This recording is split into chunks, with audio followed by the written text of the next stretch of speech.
10 changements, les gars. 10 changements. Vous imaginez la dinguerie? Une équipe qui parvient à faire 10 changements, qui met 10 joueurs titulaires sur le banc et qui arrive à taper quand même 4-0 son adversaire. 4-0. C'est incroyable. L'équipe du Real en ce moment, elle est tellement complète. Oui, imaginez-vous, c'est seulement Rudiger qui a joué les 2 derniers matchs titulaires contre le Bayern la dernière fois. C'est juste Rudiger sur cette équipe qu'on a mis aujourd'hui. 10 joueurs titulaires sur le banc.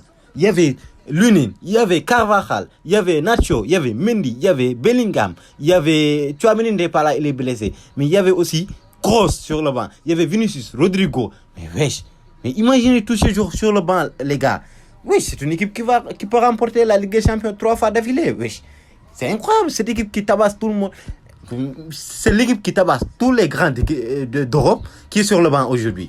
Sur le banc, à un moment donné, quand la caméra te montre le banc, tu es choqué. Tu es choqué de voir tous ces grands joueurs sur le banc, les gars. Et ce qui est le plus fou, c'est que l'équipe remplaçante, la deuxième équipe, il y avait des joueurs de calibre, tu vois, superstars.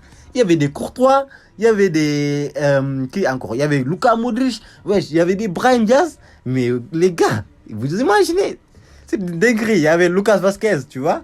Ça, c'est incroyable, les gars. Ça te montre à quel point l'équipe du Real Madrid elle est complète. Et je me demande, les gars, qu'est-ce qu'on va faire à recruter d'autres joueurs?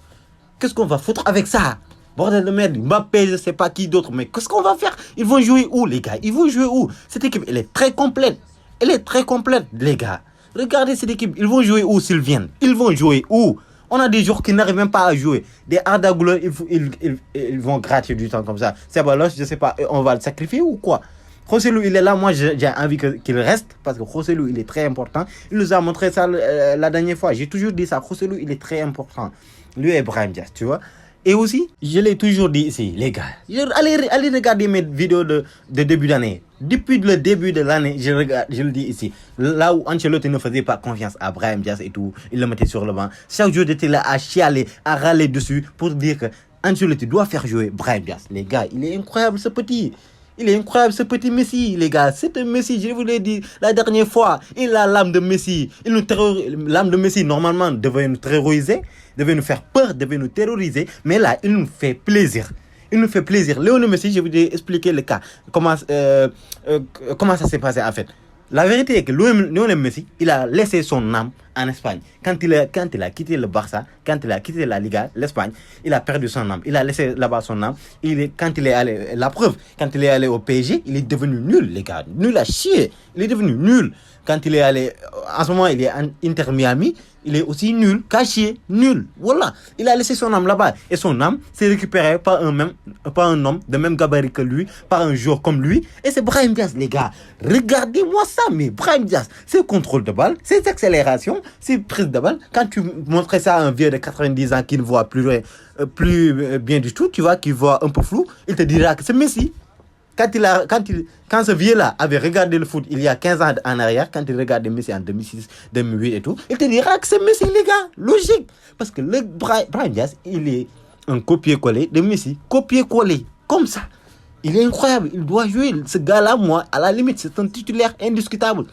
Titulaire indiscutable. Sa capacité de débordement, de déstabilisation, il n'y a que Vinicius qui l'a sur cette équipe. Et ça tombe bien parce que si on a Vinicius qui déstabilise sur le côté gauche, on aura Brahim Diaz sur le côté droit. Et là, ça sera un Real dangereux, tranchant, qui peut attaquer sur tous les côtés, sans pitié, qui va te tabasser comme ça.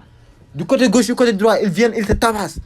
Parce qu'il y a des joueurs qui sont tranchants, qui sont sans pitié. Ils te dribblent, ils te laissent là-bas, sur le rétro, tu vois. Non mais Brahim Diaz, ce jour, il est incroyable, les gars. Il est incroyable.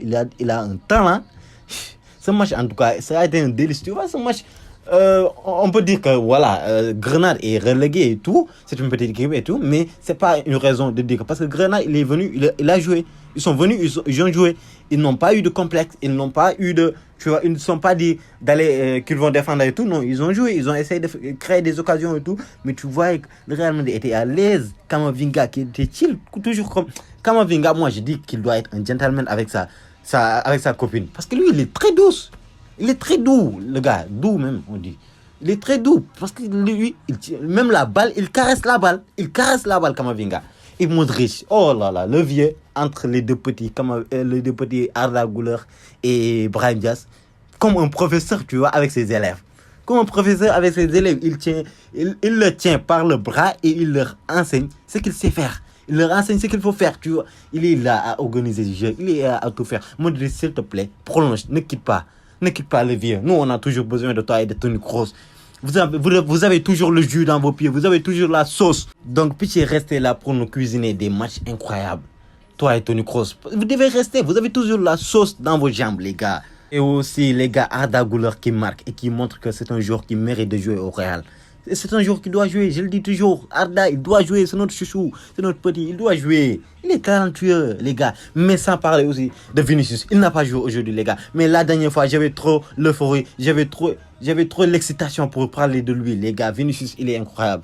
Son dernier match contre le Bayern, Vinicius, ce qu'il a fait. Moi, je me demande juste, les gars, à quoi bon faire avec Mbappé? Qu'est-ce qu'on va faire avec Mbappé? Qu'est-ce qu'on va foutre avec lui? Parce que Vinicius Junior, sur le côté gauche, le volume de jeu qu'il apporte est largement suffisant. Est putainement largement suffisant, les gars, pour le Real Madrid. Mbappé n'a rien à faire là-bas. Si Mbappé vient, il va être obligé de jouer en attaque à pointe. Et c'est pas son poste préférentiel. On l'a vu avec le PSG. Il est nul à chier sur ce poste. Il est nul à chier sur ce poste. Et on a aussi Endrick qui vient, qui est un attaquant neuf, pur et dur.